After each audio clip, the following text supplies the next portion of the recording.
에서 모두 일어나셔서 오늘 우리에게 주실 하나님 말씀을 함께 읽겠습니다. 시편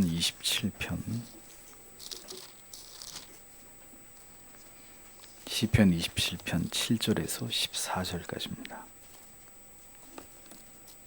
함께 읽겠습니다. 여호와여, 내가 소리를 부르짖을 때 들으시고 또한 나를 긍휼히 여기사 응답하소서. 너희는 내 얼굴을 찾으라 하실 때 내 마음이 주께 말하되, 여호와여, 내가 주의 얼굴을 찾으리이다 하였나이다. 주의 얼굴을 내게서 숨기지 마시고 주의 종을 놓아여 버리지 마소서. 주는 나의 도움이 되셨나이다. 나의 구원의 하나님이시여, 나를 버리지 말고 떠나지 마옵소서. 내 부모는 나를 버렸으나 여호와는 나를 영접하시리이다. 여호와여, 주의 길로 나를 가르치시고 내 원수를 인하여 평탄한 길로 인도하소서. 내 생명을 내 대적의 뜻에 맡기지 마소서. 위정자와 악을 토하는 자가 일어나 나를 치료함이니이다. 내가 산자의 땅에 있으며 여호와의 은혜 볼 것을 믿었도다. 너는 여호와를 바랄지어다. 강하고 담대하며 여호와를 바랄지어다. 아멘. 자리에 앉으십시오. 2016년도 첫 주 설교이기 때문에 요한복음을 오늘은 쉬고 여호와를 바라는 것의 의미라는 제목으로 신년 첫 설교를 전하기를 원합니다. 이 세상에서 진정한 성도의 삶을 살아가게 하는 원동력은 기도를 통해서입니다. 기도하는 성도는 반드시 그 기도 속에서 하나님의 도우심과 인도하심과 하나님의 보호하시고 지키시는 은혜를 체험하고 누리게 되어 있지만, 거의 기도가 없는, 혹은 기도가 잠들어 있거나 죽어버린 그런 신앙으로는 결코 하나님을 알고 경험하고 그 하나님과 동행하는 삶을 살아가기란 불가능한 것입니다. 사탄에게 전혀 위협이 되지 못할 뿐만 아니라 삶의 어떤 작은 문제조차도 극복해내지 못하는 지극히 무기력하고 무능하고 구태의연하고 지리멸렬한 그런 모습이 지루하게 반복될 뿐인 그런 삶을 살아가게 되는 것입니다. 그러한 모든 삶의 근본적인 원인은 그의 삶의 어디를 보아도 깊고 간절하게 지속적으로 하나님께 엎드리는 진지한 기도의 시간이 거의 없거나 아니면 심각하게 결여되어 있으면서 바로 그 이유를 찾을 수 있는 것입니다. 기도가 죽은 채로 영적인 호흡을 전혀 하지 않으면서도 아무런 영적인 희열과 감격과 기쁨 없이 그저 습관적으로 교회를 오가는 그런 죽은 시체와도 같은 그런 교인들이 있다는 것입니다. 바뀌어야 합니다. 하나님께서 여러분의 깊은 기도의 잠을 깨워주시지 않는 한 그렇게 기도 없이 살다가는 그 사람은 반드시 소망 없는 인생을 살아가게 될 것이고, 살아갈수록 후회가 막급인 그런 인생을 살아가게 될 것이고, 그 끝은 결국 배도가 될 것입니다. 새해를 시작하면서 목사는 기도의 이야기로 첫 말씀을 전하고자 합니다. 어렵고 힘든 때일수록에 힘들고 어렵다는 불평만 앵무새처럼 그렇게 반복할 것이 아니라, 성도는 이제 그 어려움 속에서 생애적인 기도를 하나님께 드리면서 그 놀라운 은혜의 세계를 통해서 오늘의 문제를 하나하나 풀어가는 그런 기도의 사람들로 세워져야 할 것입니다. 우리는 기도의 사람 다윗에게서 하나님께서 기뻐하시는, 참으로 하나님께서 귀 기울이시는 능력 있는 기도의 한 수를 배우게 됩니다. 시편을 읽을 때마다 하나님의 사람 다윗의 탁월한 기도를 통해서 구절구절 그 속에 담겨져 있는 하나님을 사랑한 한 사람의 그 뛰는 심장의 고동소리와 그 불타오르는 가슴의 열기가 고스란히 우리에게 전해주음을 느낄 수 있습니다. 우리는 다윗의 기도 속에서 올 한 해에도 또다시 어떻게 무엇을 주께 바라고 간구함으로 우리에게 주어진 인생의 시간들을 지나가야 될지를 깨닫고 배우기를 원합니다. 그리고 우리 또한 그 기도의 사람이 되기 위해서 기도의 담금질을 시작하는 것으로 한 해를 열어가는 그런 성도님들이 되시기를 원합니다. 다윗은 그를 해하려는 자들에게 쫓기면서 숱한 위기와 고난의 순간들을 지나갈 때마다 그는 간절히 하나님께 나아가 기도했습니다. 다윗에게 하나님은 그의 전부였던 것을 볼 수 있습니다. 그 하나님을 간절히 찾는 수단은 언제나 기도였다는 것을 성경은 우리에게 정확하게 보여줍니다. 그에게 기도는 자신의 모든 것을 거는 가치였습니다. 다윗의 그 어떤 고백 속에도 하나님을 향한 반신반의하는 그런 태도로 마지못해 하는 기도는 단 한 구절도 발견되지 않습니다. 언제나 다윗은 그의 가슴을 열어놓고 열렬하고 간절하게 절박한 자신의 심정을 하나님께 토설하면서 자신의 믿음을 하나님께 보이고 있었던 그런 하나님의 사람이었습니다. 그의 기도는 살아있는 언어였고 한 어절 한 어절이 모두 그의 영혼의 밑바닥에서부터 끓어오르고 있는 그런 진실된 고백들이었습니다. 그것은 그의 상황이 그만큼 간절하고 절실할 수밖에 없는 그런 상황 속에 있기 때문이기도 하지만 다윗은 진정으로 하나님을 사랑하고 하나님을 신뢰하고 하나님을 경외하는 자였기 때문에 그의 모든 진실한 고백들이 기도의 한마디 한마디 속에 살아 꿈틀거리고 있는 것을 발견할 수 있는 것입니다. 한 성도가 하나님께 드리는 기도의 내용만 들어보아도 또 그가 기도에 쏟는 시간과 그 기도에 대한 열정만 보아도 그 고백에 허공을 치는 확신 없이 그저 한번 해보는 기도인지 아니면 진실로 하나님께서 들으심을 믿고 간절한 마음으로 진실되게 드리는 기도인지를 어렵지 않게 알 수 있습니다. 부디 하루 중 이른 시간이든 아니면 가장 늦은 시간에 모든 것을 멀리하고 모든 것을 꺼두고 깊이 하나님을 대면하는 시간이 매일매일 여러분들에게 있게 되기를 소망합니다. 어떤 문제든지 될 대로 되라고 포기하는 것은 그것은 결코 믿음이 아닙니다. 그것은 게으름이고 하나님에 대한 불신이고 기도의 능력을 부정하고 거부하는 행위입니다. 우리들에게 고질적인 문제들이 해결되지 않는 이유는 믿음을 가지고 하나님께서 역사하실 때까지 기다리라는 그런 사인이 아니라 보다 간절하고 열렬하게 하나님께 간구하라는 사인이라는 것을 여러분 잊지 마십시오. 우리가 쉽게 하는 착각은 우리가 바라던 어떤 일들이 이루어지지 않고 우리가 사랑하는 사람들이 변화되지 않을 때 우리는 종종 하나님의 때가 되어야 바뀌겠지 하고 느긋하게 생각하면서 결코 그 문제를 시급한 문제로 여기지 않으려고 한다는 점입니다. 과연 그것이 믿음이 좋아서일까요? 그렇지 않습니다. 그것은 기도하지 않는 게으름입니다. 기도의 필요는 알지만 기도에 쏟을 간절한 마음이 없기 때문입니다. 그래서 될 대로 되라 하고 방치하고 있는 것이죠.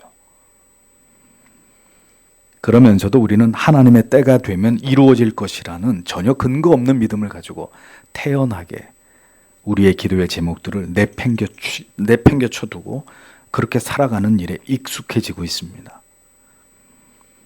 성도 여러분, 그것은 믿음이 아닙니다. 믿음이라고 착각하지 마십시오. 다윗을 보십시오. 그의 간절한 기도의 내용이 무엇이는지를 들여다보겠습니다. 7절에 여호와여, 당신께서는 나의 목소리를 들으십시오. 내가 부르짖습니다. 그리고 당신께서는 나에게 호의를 베푸십시오. 그리고 당신께서는 나에게 응답하십시오. 이렇게 정확하게 번역을 하면 다 끊어져 있는 그런 구문들로 이 말씀이 기록되어 있습니다. 한글의 번역은 동사들이 다 연결되어 있는 구조를 보여주는데 원문에는 다 독립되어 있는 구문으로 나타납니다. 그래서 들으십시오, 베푸십시오. 응답하십시오. 이렇게 각기 끊어져서 표현되어 있는 것을 보게 됩니다.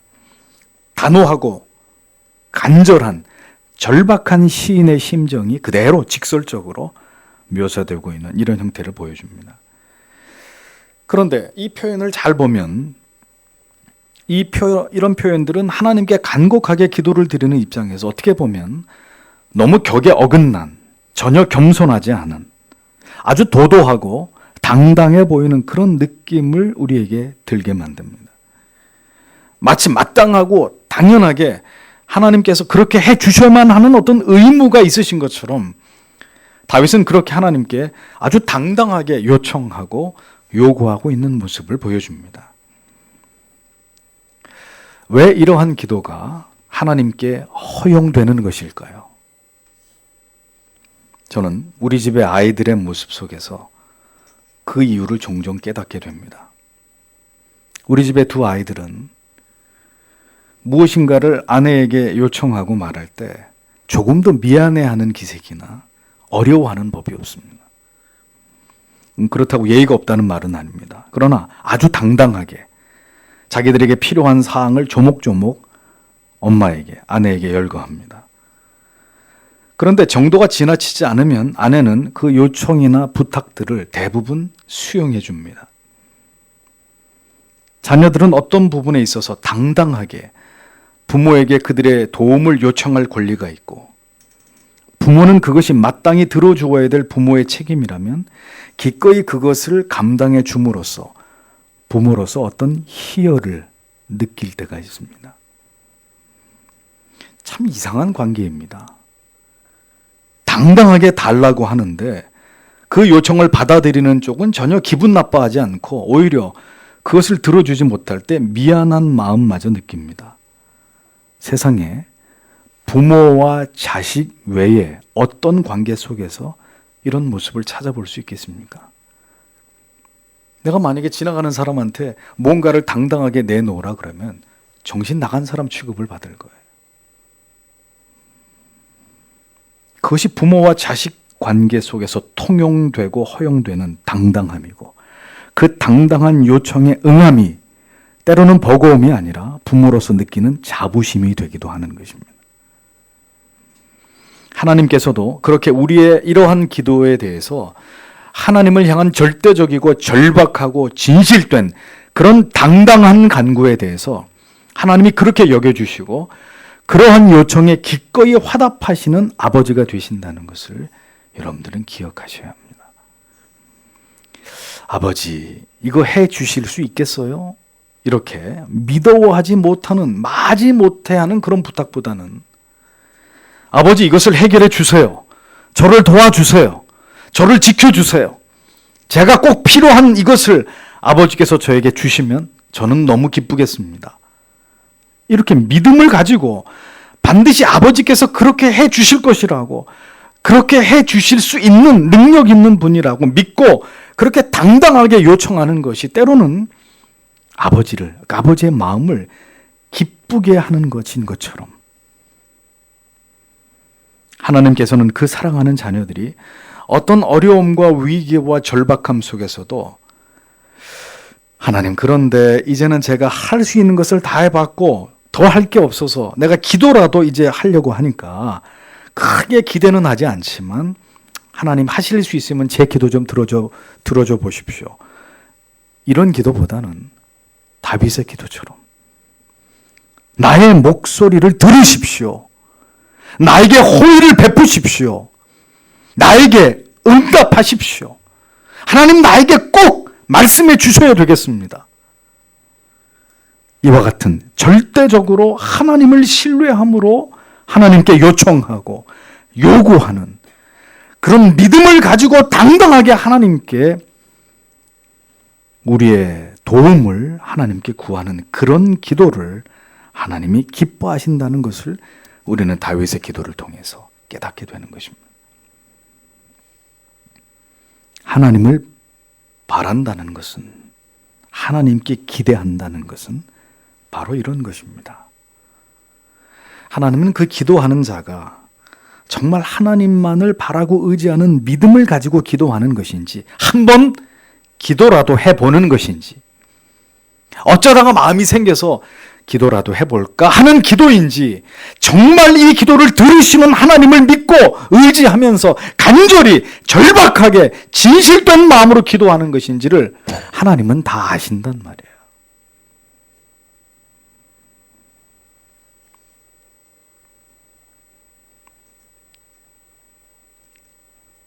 하나님이 나의 전부이십니다. 나의 기도를 들으실 분은 오직 하나님밖에 안 계십니다.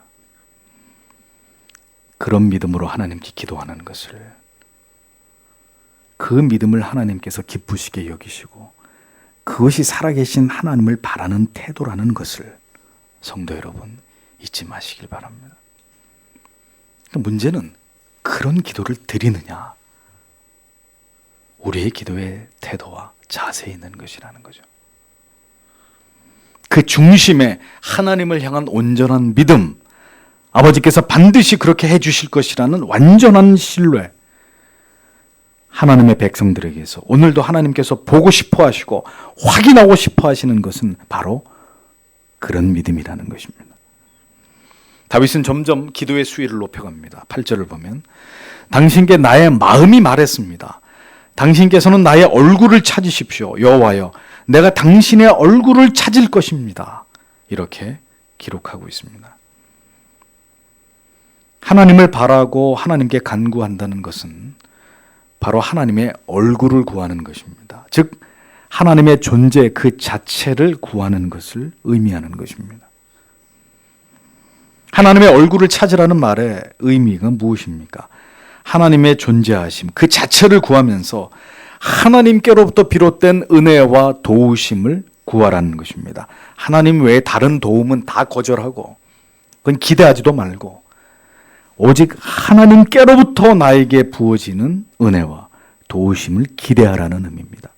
그런데 왜 구체적으로 하나님의 도우심을 구하라고 그렇게 말하지 않고 하나님의 얼굴을 구하라고 다윗은 그렇게 말씀하고 있는 것일까요? 하나님께서는 무엇인가를 요구하는 기도보다는 하나님 자체를 구하는 기도를 더 기뻐하시기 때문입니다. 아버지를 부릅니다. 그런데 그렇게 아버지와 어머니를 찾을 때는 반드시 그 이유가 있기 때문이죠. 즉 자기의 필요를 얻기 때문에 아버지를 부릅니다. 그런데 때로는 그냥 아버지를, 어머니를 아무런 이유 없이 찾을 필요가 있다는 거예요. 왜냐하면 아버지는 내가 어떤 필요를 느낄 때만 내게 필요한 존재가 결코 아니기 때문입니다. 때로는 아버지를 통해서 어떤 필요를 채우고 도움을 받기 위해서가 아닌 저에게는 아버지가 필요합니다. 그냥 아버지의 존재 그 자체가 저에게는 너무나 소중합니다. 그것을 아버지께 확인시켜 드릴 필요가 있다는 것입니다. 아버지, 어머니는 우리가 마음대로 이용할 수 있는 대상이 아니죠. 내 자식이기 때문에 절대로 거절하지 못하는 그 마음을 악용해서 언제나 자판기에서 필요한 것을 뽑아 쓰듯이 그렇게 언제든 이용할 수 있는 대상이 아닙니다. 하나님을 자판기 취급하는 성도, 하나님을 사랑하는 성도가 아닙니다. 하나님을 간절히 바라는 것은 하나님, 그분의 존재하심 그 자체로 가슴 벅차고 그 하나님께서 언제든 내가 아버지라 부를 수 있는 그런 분이시라는 사실에 대해서만으로도 진정한 감사와 뿌듯함이 우리의 가슴에 담겨져 있어야 한다는 것입니다. 하나님은 그것을 보시는 거예요. 뭘 주어서가 아니라 어떻게 원하는 것을 들어주어서가 아니라 그냥 하나님 그 존재 자체로 기뻐하고 감사하는 그 믿음을 하나님의 백성들이 가지고 있는지를 보시는 것입니다. 여러분, 하나님을 그렇게 인식해 보신 적이 있으신가요?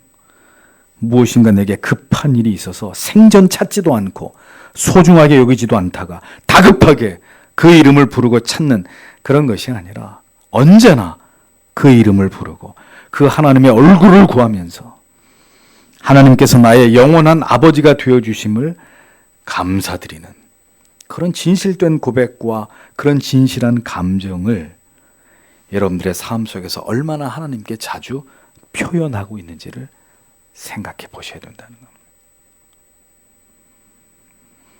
하나님은 우리에게 너희는 나의 얼굴을 구하라고 말씀하셨습니다. 다른 것을 구하지 말고 그냥 나의 얼굴만을 구하라고 하셨습니다.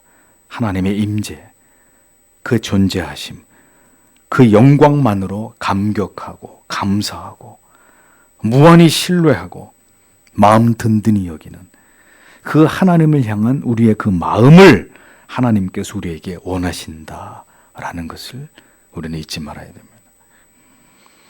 하나님을 바란다는 것은 그분이 내게 무엇을 해 주실 것만을 바라는 것이 아닙니다. 그냥 그분의 존재하심 그 자체를 묵상하면서 그 존재하심 때문에 무한히 기뻐하고 감격해하고 눈물을 흘릴 수 있는 그런 믿음과 마음을 하나님이 원하신다는 것이죠. 그리고 그것은 뚜렷하게 하나님께서 내 안에 계심을 느끼는 자들만이 그와 같은 느낌을 가지고 감정을, 감각을 가지고 하나님께 간구할 수 있고 하나님의 존재에 대해서 느낄 수 있는 것입니다. 자식의 얼굴은 하루 종일이라도 지겨워하지 않고 바라볼 수 있습니다. 그런데 부모님의 얼굴을 그렇게 하루 종일 바라보고 기뻐하고 즐거워할 수 있을까요? 그것이 바로 모든 죄인들이 가지고 있는 사랑의 한계이죠. 우리는 그렇게 하나님의 얼굴을 구하기보다는 하나님께서 무언가를 얻어내기 위한 기도의 응답만을 원할 때가 많이 있습니다. 우리는 하나님의 얼굴을 구하는 자가 되어야 한다. 그것이 하나님을 바라는 것이다 라는 사실을 잊어서는 안 됩니다. 그렇게 그 존재하심 자체만으로 우리에게 깊은 감동과 믿음과 안위를 주시는 그 하나님의 얼굴을 구하는 것이 진정으로 하나님을 바라는 것이다. 성경은 우리에게 그 사실을 가르쳐 줍니다. 다윗의 하나님을 바라고 찾는 열정은 더 간절해지고 있습니다. 9절과 10절을 보면 당신께서는 당신의 얼굴을 나로부터 숨기지 마십시오. 당신께서는 당신의 종을 분노로 돌리지 마십시오. 당신은 나의 도움이셨습니다. 당신께서는 나를 버리지 마십시오. 그리고 당신께서는 나를 떠나지 마십시오. 나의 구원의 하나님이시여. 왜냐하면 나의 아버지와 나의 어머니가 나를 버렸기 때문입니다. 그러나 여호와께서는 나를 거두어 주실 것입니다. 이렇게 기록하고 있습니다. 다윗은 지금 거듭 반복해서 자신을 버리지 말 것을, 자신을 떠나지 마실 것을 간청하고 있습니다. 마치 누군가로부터 버림을 받아본 아이처럼 당신만큼은 저를 버리지 말아달라고. 다윗은 어린아이같이 하나님께 자신을 버리지 마시고 자신에게서 하나님을 숨기지 말아달라고 애원하고 있는 것을 보게 됩니다. 잘 놀던 아이가 당황하면서 울음을 터뜨리는 경우는 딱 한 가지입니다. 그것은 어느 순간 엄마의 얼굴이 보이지 않을 때이죠. 엄마의 얼굴이 보이지 않을 때 장난감도 재미없고 인형놀이도 더 이상 아이에게는 아무 의미가 없어지는 것입니다. 엄마가 있을 때야 그것이 다 재밌고 즐거운 것이지만 엄마의 얼굴이 사라져버리면 아이에게는 모든 것이 다 무의미한 것이 되고 마는 것입니다. 아기는 엄마의 얼굴을 다시 보게 되기 전까지 절대로 울음을 그치지 않을 것입니다. 엄마의 얼굴은 아기에게 평화 그 자체이고 행복 그 자체이고 기쁨과 안정의 원천이기 때문입니다. 다윗은 하나님의 얼굴을 볼 수 없는 순간은 그에게 상상할 수도 없는 일이었습니다. 하나님께로부터 자신이 분노의 대상이 되어버리는 일은 그에게 참을 수 없는 일이었습니다. 지금까지 자신을 도우시면서 자신을 건지신 분은 오직 하나님뿐이시고 하나님만이 자신의 유일한 구원자이심을 다윗은 고백하고 있습니다.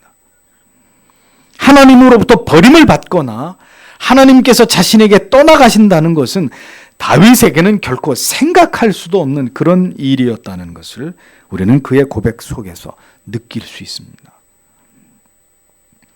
하나님이 전부인 사람 다윗.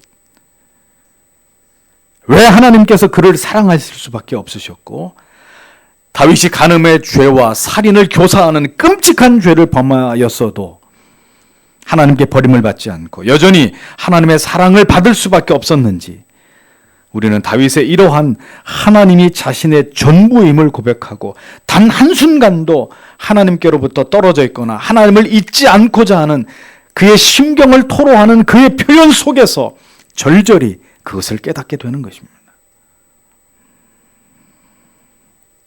성도 여러분, 우리는 그렇게 하나님을 바라고 있는지를 생각해 보십시오.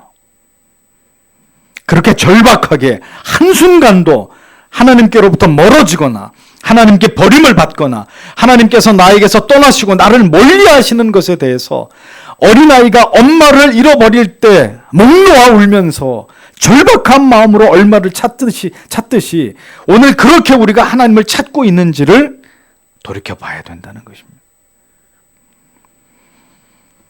다윗은 언제나 하나님을 구하는 자였습니다. 언제나 하나님으로 목말랐고 하나님을 추적하기 위해서 그의 시선을 언제나 하나님에게로 고정하고 그 시선을 떼지 않는 사람이 다윗이었습니다. 그러하였기에 그랬던 그가 우리아의 아내 밧세바를 범한 죄를 깨닫고 나자 가장 먼저 두려워하고 걱정하면서 염려했던 것이 무엇이었습니까? 주의 앞에서 나를 쫓아내지 마시며 주의 성신을 내게서 거두지 마시옵소서. 그는 하나님을 잃어버릴까? 그 복된 관계를 깨뜨릴까? 그것을 가장 두려워하고 염려하면서 하나님 앞에 절규했던 것을 성경은 기록하고 있지 않습니까? 그 사람이 진정으로 하나님을 사랑하고 하나님을 바라는 사람이라는 것입니다.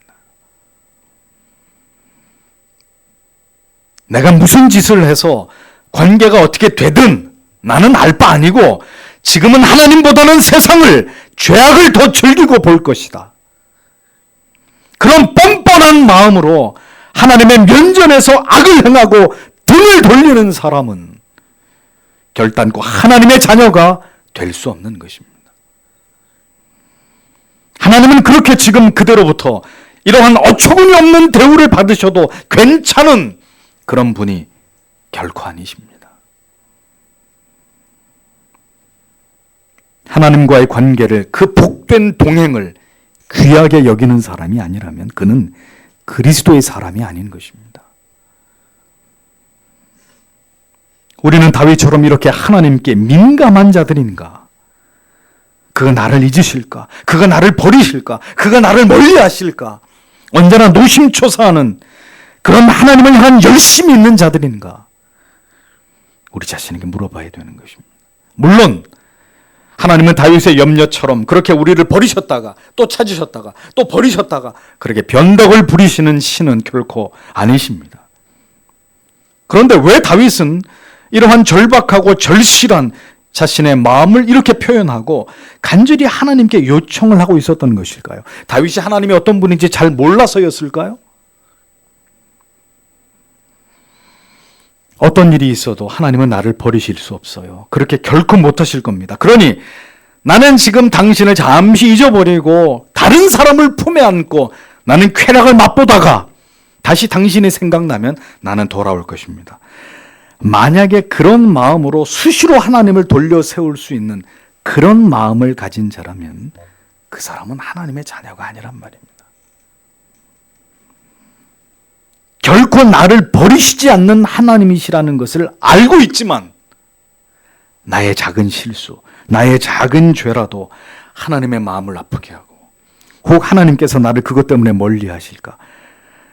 그것을 염려하는 마음이 진정으로 하나님을 사랑하고 하나님을 소중하게 여기는 그 신앙의 정서라는 것을 다윗의 고백은 우리에게 그것을 깨닫게 해주는 것입니다. 여러분이 누군가를 진심으로 사랑하면 나의 작은 실수라도 그에게 오해가 되고 아픔이 될까 염려하게 되고 극도로 조심하게 되기 마련입니다. 왜 그럴까요? 사랑을 얻고자 하기 때문이죠. 사랑을 갈구하기 때문입니다. 그러나 그렇게 바라던 사랑을 이제 얻었습니다. 그러면 이제 그 사랑이 어떻게 되죠? 식어지게 됩니다. 그럼 어떻게 됩니까? 함부로 하게 됩니다. 상처를 주고받는 일들이 예사가 되어버립니다. 한때는 그렇게 나의 작은 실수도 그녀에게 상처가 되지 않을까 근심하던 사람들이 이제는 대놓고 상처를 주고 상대의 고통을 즐기는 사람들이 되어버렸다면 이 얼마나 불행한 관계가 되는 것입니까? 그렇게 사랑해서 부부가 된 사람들의 사랑도 이렇게 변하거늘 하나님을 향한 성도의 사랑이 이렇게 아무런 긴장도 아무런 주의함도 그 관계를 소중히 여겨서 지키려고 하는 아무런 열정도 없이 그것이 그렇게 깡그리 다 무너져 버렸다면 어찌 그러한 삶으로 하나님을 사랑한다 말할 수 있겠습니까? 그것이 하나님을 사랑하는 성도의 삶이라고 이야기할 수 있겠습니까? 하나님을 바라는 것은 언제나 어떤 순간에도 그 관계의 소중함을 지켜내는 것입니다. 하나님과의 관계가 마치 쉬 깨어지는 사기 그릇 것 같다고 그렇게 여기면서 사실은 그렇지 않은데 그러나 그렇게 여기면서 극도로 우리의 죄와 연약과 우리의 박약한 의지에 우리 스스로 가슴 아파하면서 하나님 결코 저를 버리시면 안 됩니다. 이러한 마음과 정서를 가지고 하나님을 섬기기 위해 노력하는 그것이 참된 성도의 마음이어야 한다는 것입니다. 대수롭지 않게 여기고 우습게 여기고 언제나 들락날락할 수 있는 하나님과의 관계를 그렇게 여기고 있는 것은 하나님의 사람이 아닌 거예요. 하나님을 바라는 것은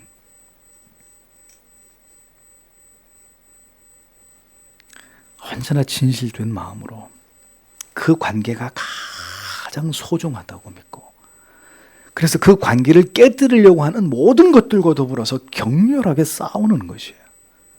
그래야 그 관계를 지킬 수 있어요. 이 관계는 무너뜨리면서 다른 관계는 다 좋게 만들려고 하는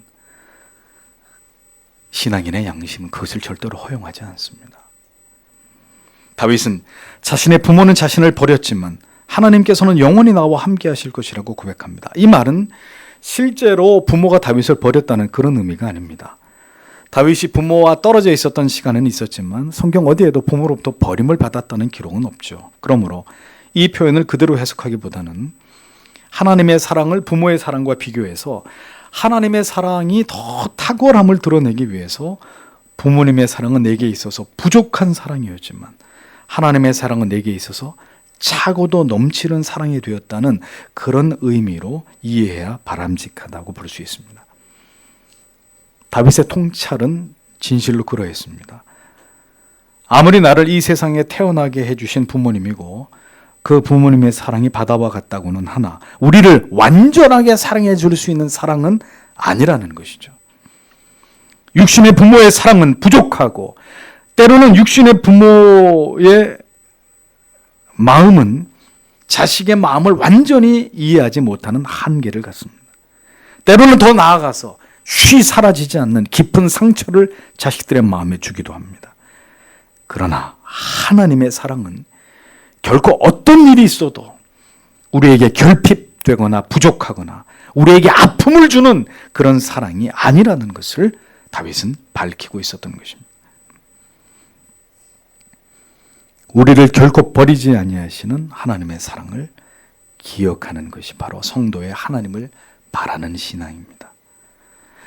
아무도 나를 돕는 이가 없다고 여겨질 때 때로는 부모님조차도 우리에게 아픔이 되고 고통이 될 때 진실로 나를 위로할 자는 오직 하나님뿐이심을 절절히 깨닫게 되는 순간이 그래서 우리에게도 찾아오게 되는 것입니다.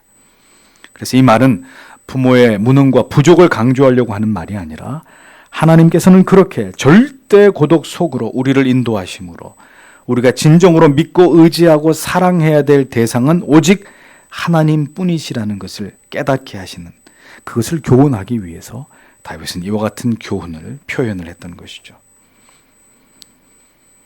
나를 가장 잘 알고 이 세상에서 제일 사랑한다고 믿었던 부모님조차도 나를 완전히 모르고 나를 완전하게 사랑해 주실 수 없다는 그것을 깨닫고 인정하게 될 때 오직 나를 사랑하시는 분은 하나님밖에 없다는 것을 발견하게 된다고 성경은 우리에게 이 진리를 가르쳐주고 있는 것입니다.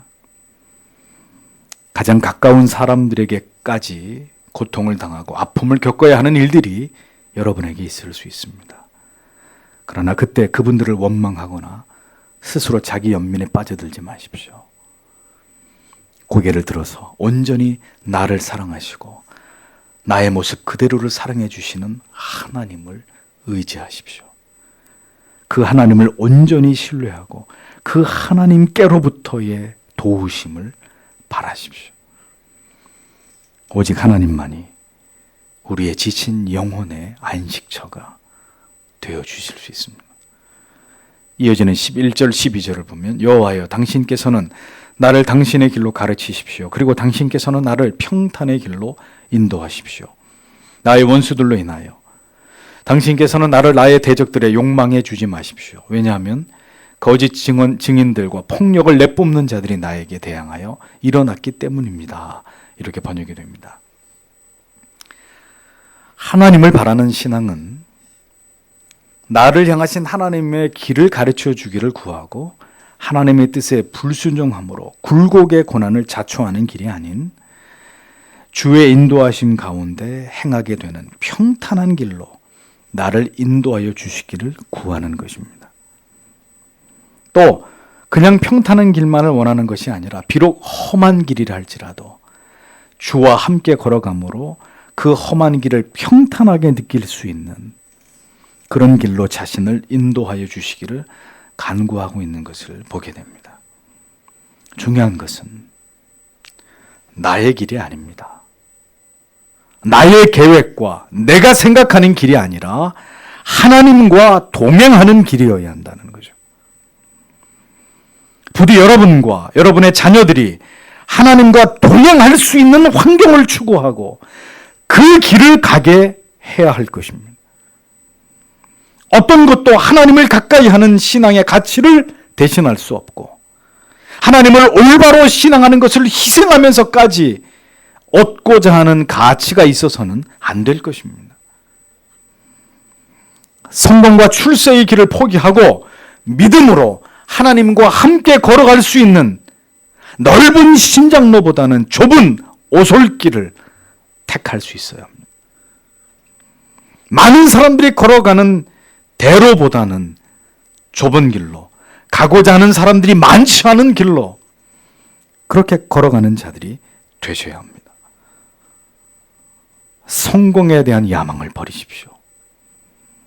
하나님 없는 명예와 행복과 꿈을 포기하십시오. 주의 길로 우리의 인생을 인도하심 받고 하나님의 법으로 가르침을 받을 수 있는 성도는 그 길을 따라가야 되는 것입니다. 우리가 주의 뜻을 거스려 우리의 고집을 따르는 길을 가는 것은 결국은 우리의 원수 마귀들이 좋아할 일이 될 뿐입니다. 세상 사람들이 가장 좋아하는 것이 무엇입니까? 믿음의 길을 가던 신자들이 어느 순간 자기의 욕망과 탐욕과 정욕에 이끌려서 결국은 신앙을 버리고 하나님을 떠나는 그런 모습을 볼 때 세상 사람들은 쾌재를 부르는 것입니다. 다윗은 자신의 대적들과 위증자들과 악인들로부터 자기가 수모를 당하지 않게 해달라고 하나님께 간구했습니다. 언제나 우리를 넘어뜨리려고 하고 우리가 무너지는 것을 즐거워하는 자들이 이 세상에 존재합니다. 그런 악인들 앞에서 우리가 비웃음거리가 되지 않기를 우리는 다윗처럼 기도해야 되는 것입니다. 우리를 악으로부터 언제나 구하여 주실 것을, 지켜주실 것을 성도는 간구해야 됩니다. 세상의 야망의 늪으로부터 그 탐욕의 구덩이에 빠져들지 않도록 언제나 우리를 붙들어 주시고 선한 길로 이끌어 주시고 하나님이 기뻐하시는 뜻대로 살아갈 수 있도록 하나님께서 도와주시기를 구하는 그 믿음이 우리에게 필요하다는 것입니다. 주님께서도 우리에게 날마다 아버지께 기도해야 될 내용 가운데 뭘 가르치셨습니까? 시험에 들게 하지 마옵시고 악에서 항상 우리를 건져내 주십시오 라고 기도하라고 우리에게 말씀하지 않았습니까?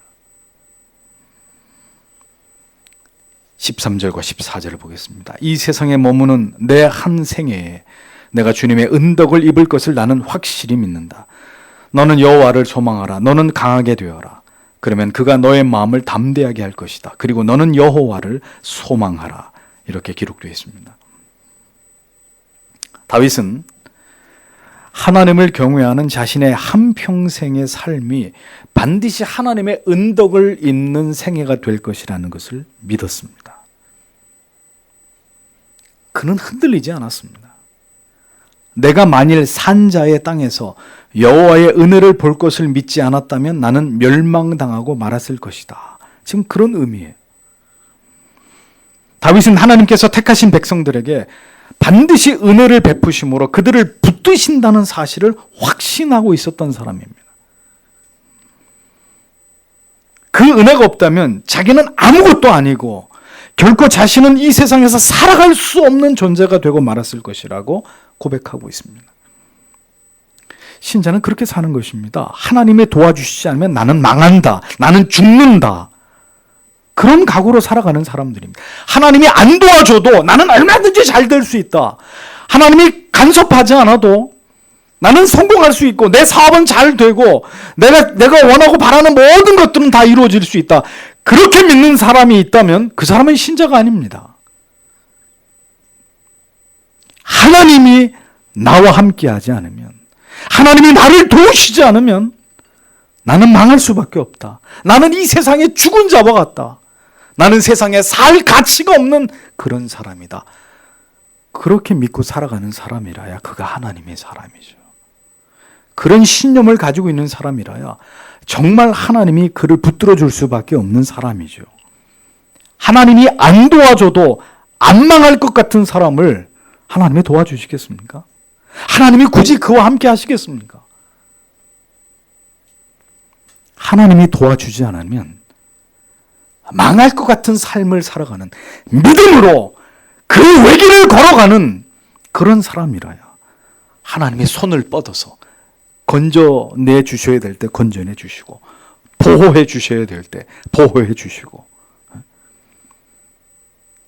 정말 기적과 같은 방법으로 하나님이 도우셔야 될 때 그를 도우실 것이 아닙니까? 바보 중에 상바보가 하나님보다 자기가 앞서가는 사람들이에요. 그리고 하나님은 뭐 하시냐고, 왜 안 도와주시냐고, 참 대책 안 쓰는 사람들입니다.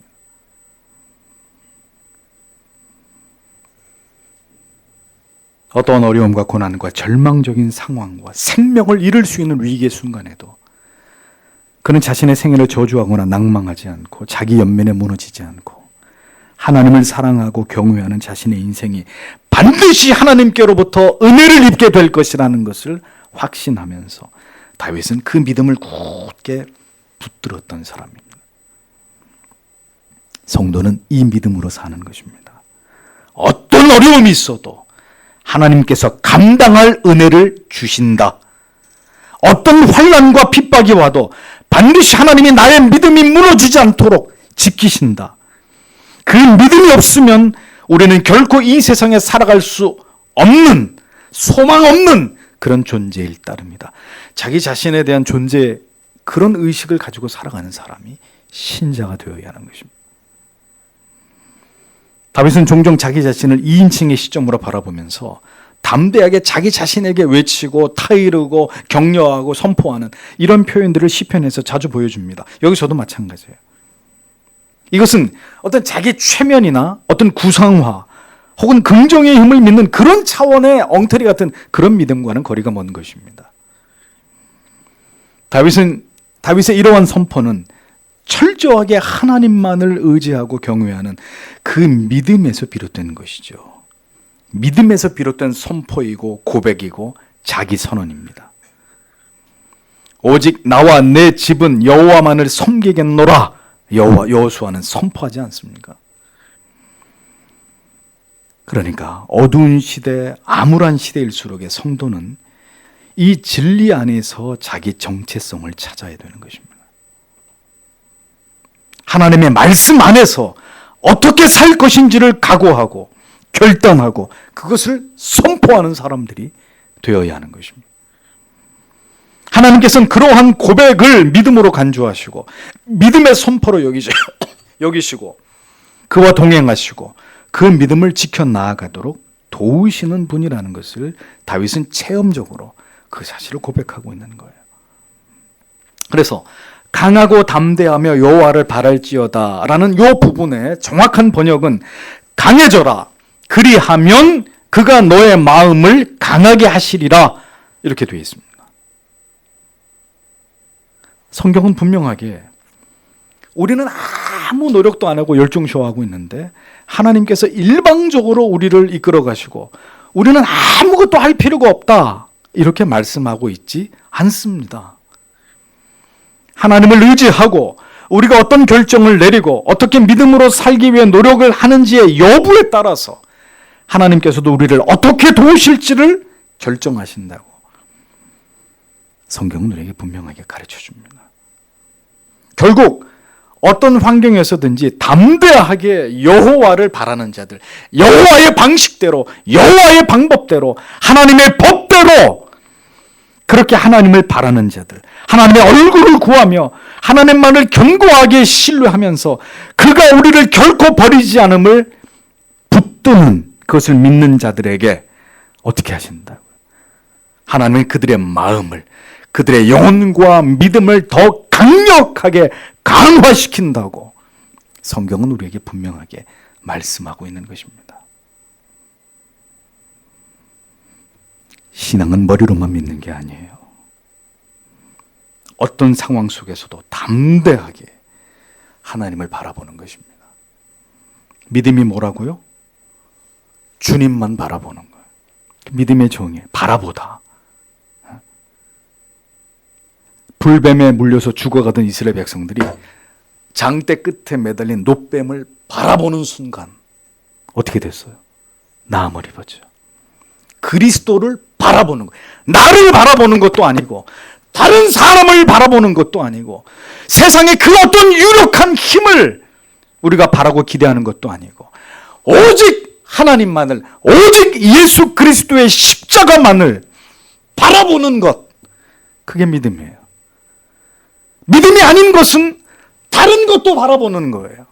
하나님 말씀만 믿고 의지하는 것이 아니라 사람도 돈도 백도 동원할 수 있는 모든 것들을 다 동원하고 그런 것들을 겸해서 의지하는, 그것이 불신인 것입니다.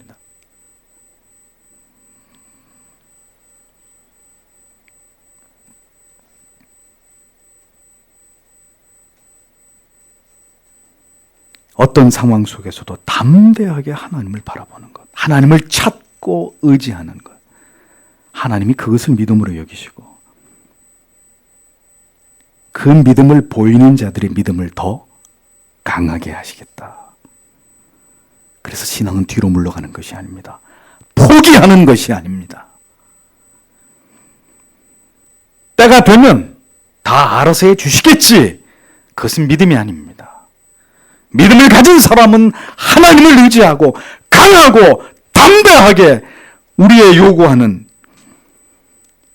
하나님의 영광을 드러내고 하나님의 뜻을 이룰 그것을 담대하게 하나님께 아뢰면서 우리의 그 믿음을 하나님께 보이는 것입니다.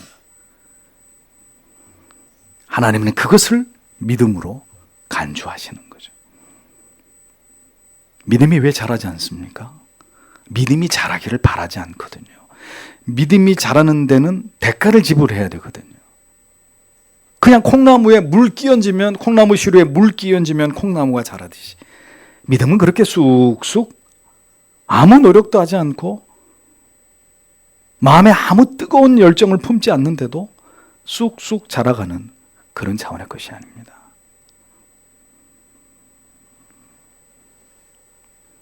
다윗의 하나님에 대한 인식의 지평은 참으로 넓고 깊었습니다.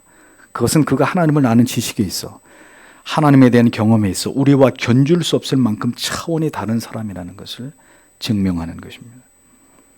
깊이 만난 사람은 깊은 고백, 더 진실되고 확고하고 요지부동의 고백이 나오기 마련입니다.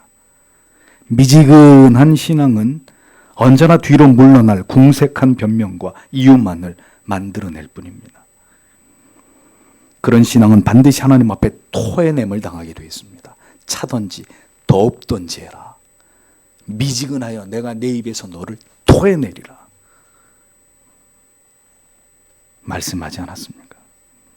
마지막 때에는 더 분명한 신앙의 색깔을 드러낼 필요가 있습니다. 세상이 더 어려워지고 있습니까? 더 소망이 보이지 않는 시대 속으로 들어가고 있나요? 여러분의 삶이 점점 감당하기 힘든 미궁 속으로 빠져들고 있습니까? 새해를 맞이하는 하나님의 사람들에게 주시는 하나님의 말씀은 너는 여호와를 바랄지어다. 강하고 담대하게 이전보다 더욱 여호와만을 바랄지어다. 다른 것으로 기회를 만들지 말고 다른 의지할 대상을 찾지 말고 성도는 성도답게 오직 하나님을 의지해서 하나님을 바람으로 어떤 상황 속에서도 어떤 어려움 속에서도 다른 쉬운 길, 다른 곁길로 빠져드는 게 아니라 하나님과 동행하면서 하나님을 구하고 온몸으로 세상과 부딪혀 나아가는 하나님의 사람들이 되어야 한다고 성경은 우리에게 말씀하고 있는 것입니다. 하나님을 믿으십시오. 하나님을 의지하십시오. 하나님을 찾으십시오. 오늘도 그렇게 하나님을 바라는 자들과 하나님은 함께 하시는 분이십니다. 어떤 세상에서도 이 믿음으로, 이 각오로 세상과 겨루지 않았던 그리스도인은 단 한 명도 존재하지 않습니다. 올 한 해도 성도 여러분 담대하게 하나님만을 바라고 우리에게 주어진 사명의 길을 더 힘차게 달려가는 하나님이 찾으시는 그런 성도들이 다 되시기를 주님의 이름으로 축복합니다. 기도하겠습니다.